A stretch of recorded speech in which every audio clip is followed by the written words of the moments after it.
Assalamualaikum warahmatullahi wabarakatuh. Alhamdulillahirabbil alamin wa bihi nasta'in wa ala umuri dunya waddin wa ala alihi washabbihi ajmain amma ba'du. Baiklah, apa kabar? Apa kabar anak-anak pagi ini? Mudah-mudahan kita selalu dalam keadaan sehat walafiat dan senantiasa dalam lindungan Allah Subhanahu wa taala. Amin ya Allah ya rabbal alamin. Baiklah, sebelum belajar mari kita berdoa dulu. A'udzubillahi minasyaitonirrajim. Bismillahirrahmanirrahim. Allahumma shalli ala sayyidina Muhammad wa ala ali sayyidina Muhammad. Rabbi zidni ilma warzuqni fahma ya Allah. Tambahkanlah ilmuku dan petinggikanlah kecerdasanku. Amin. Baiklah anak-anak, pertemuan ke-16 ini kita masih membahas tentang anak soleh ya. Masih membahas tentang cita-citaku anak soleh. Seperti yang Bapak telah katakan kemarin, menjadi anak soleh itu adalah cita-cita kita dan mimpi orang tua. Antara kita dan orang tua sepakat bahwasannya kita ingin menjadi anak yang soleh. Anak yang soleh itu adalah setiap perilaku dan perbuatan, pikiran, akhlak, semuanya itu sudah sesuai dengan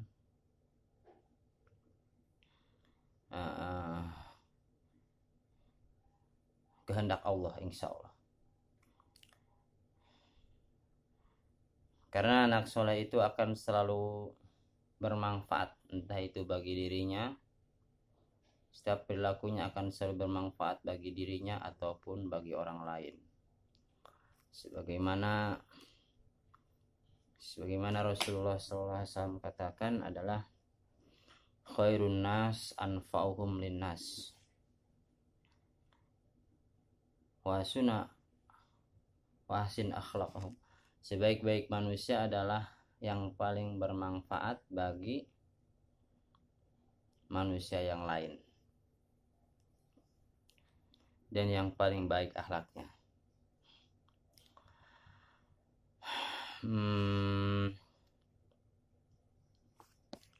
Walaupun kita agak bosan karena ini materinya belum habis, ya tetap kita bahas ya. Salah satunya di sini berikut adalah beberapa contoh sikap santun ya. Sikap santun ini adalah sikap yang dimiliki seorang anak yang soleh tentu saja, yaitu mengucapkan salam selalu dan berbuka manis ya, sebagaimana Rasulullah sabdakan, janganlah sekali-kali kamu meremehkan sesuatu kebaikan walaupun hanya dengan muka manis bila kamu bertemu dengan saudaramu. Hadis riwayat Muslim. Seorang muslim itu harus selalu senyum ya, tebar kebaikan, tebar kenyamanan. Karena kita juga kalau melihat orang yang merengut, kita juga kan suka bernegatif thinking. Kadang-kadang apakah ini marah sama kita ya. Beda kalau senyum ya. Kalau senyum itu membuat orang senang. Orang senang membuat orang senang berarti kan.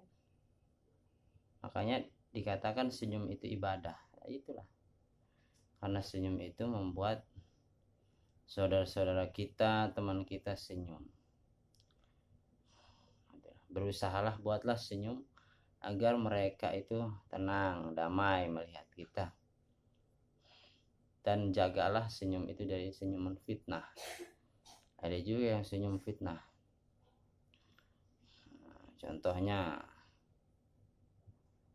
senyum yang membuat orang lain berpikir seksual misalnya. Gara-gara senyuman seksi berarti.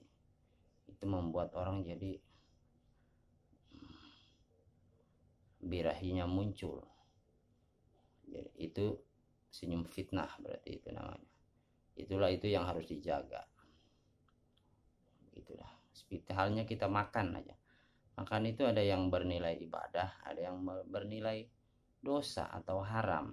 Contoh, kita makan untuk mengalap kekuatan agar kita bisa beribadah, menjalankan aktivitas dan sebagainya. Makannya tidak banyak, makan sesuai dengan porsi dan kebutuhan tubuh. Kalau banyak aktivitas, makannya banyak ya wajar. Itu makan yang ibadah berarti. Mengandung nilai ibadah, kebaikan.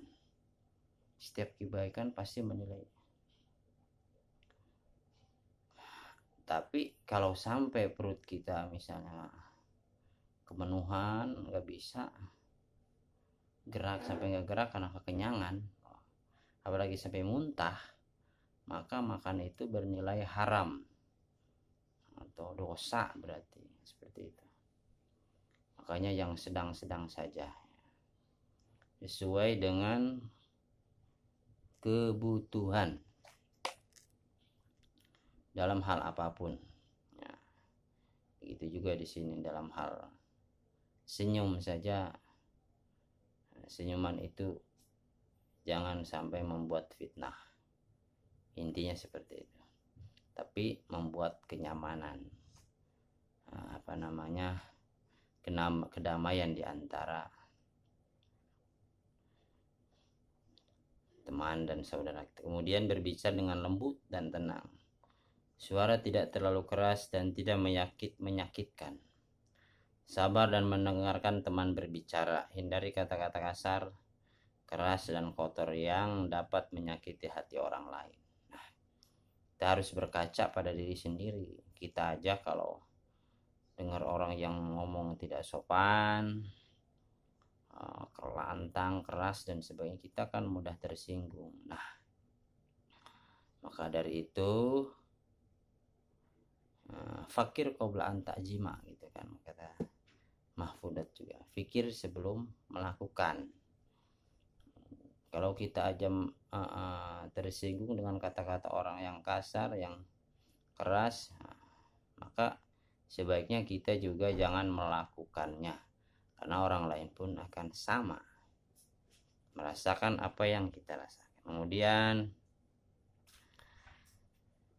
peduli terhadap keadaan teman dan suka menolong kesulitannya, apalagi ada yang sakit atau terkena musibah, usahakan untuk menjauh. Kemudian berteman tanpa pilih kasih, bersahabat dan bermain dengan siapa saja, kaya miskin, normal cacat, cakap buruk, bangsawan dan rakyat jelata dan sebagainya. Kita harus berteman dengan, jangan pilih-pilih ya, karena ada yang membedakan di sisi Allah adalah ketakwaannya.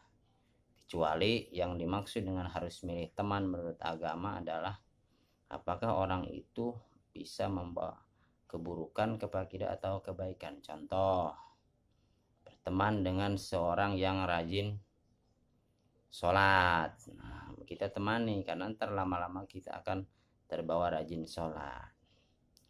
Jangan kita berteman sama orang yang malas, yang malas belajar, malas sekolah, malas sholat.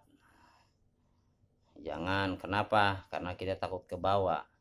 Boleh kita berteman dengan orang yang malas tersebut, asalkan kita jangan terbawa. Bila perlu kita bisa membawa dia menjadi rajin sholat, rajin ngaji. Kalau kita bisa membawa dia, orang yang malas itu, menjadi rajin, boleh kita berteman. Tapi kalau sebaliknya, kalau kita malah terbawa jadi malas, ikut malas kayak dia, maka tidak boleh kita berteman sama orang. Jangan berteman dengan orang yang kayak gitu, kalau kita akan terbawa ya, seperti itu. Itu yang dimaksud harus milih teman, bukan masalah dari normal fisik dan sebagainya. Itu mah tidak ya, bukan dari segi itu. Tidak boleh mencela dengan perkataan yang buruk, rendah hati dan bisa menerima dengan hati tulus dan kerjasama teman. Kemudian mengucapkan terima kasih dan minta maaf kepada teman apabila kita bersalah, menyinggung perasaan dan sebagainya. Kita tidak boleh mengambil hak orang lain dan menguasainya dengan cara yang mencuri, merampas, dan berdosa. Memberikan ucapan selamat dengan pujian secara langsung. Udah sampai sini aja untuk penjelasan pertemuan ke-16 ini. Untuk tugasnya kerjakan halaman 32 sampai 33 sampai 34. Bagian A dijawab, kemudian bagian B itu di checklist saja, kemudian bagian C ya bikinlah cerita sedikit ya. Ini saja, mohon maaf bila ada kesalahan. Bila itu, assalamualaikum warahmatullahi wabarakatuh.